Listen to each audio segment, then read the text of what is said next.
The word jihad is mentioned in the Quran about 41 times. The words mercy, peace, and compassion are mentioned about 355 times. Yes, come in. Come on in, Riaz. Sit down, please. Yeah.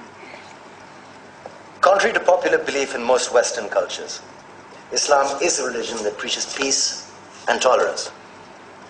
Yes, Patricia.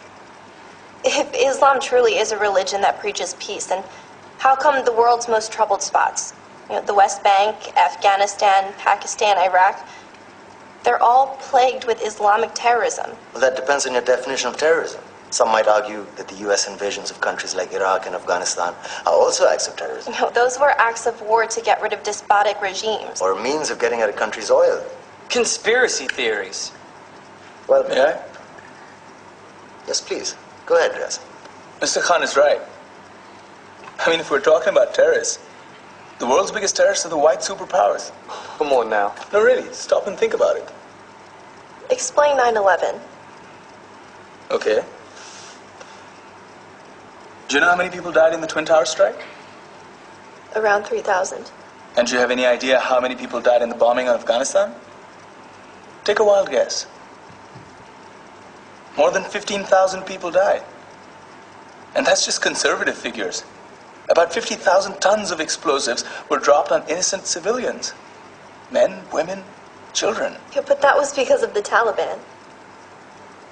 Now that you brought it up, did you know that the Taliban was a creation of the CIA to fight the Russians? Whatever. They were still harboring terrorists. Yeah, right. Terrorists that were never found. Just like the weapons of mass destruction that were never found in Iraq. Do you want to get into the death toll in Iraq? 500,000 civilians and counting. And what do Britain and America say when they don't find these weapons? It's simple. They just say sorry. And still refuse to relinquish control of these countries. What are you trying to say? What I'm trying to say is that just because you're American, wear a fancy suit, and call yourself the president, doesn't make you any less of a terrorist. I'm saying that if you don't stop meddling in other people's countries, you will face a backlash. If Muslims like you feel that way, then why don't you get out of our country?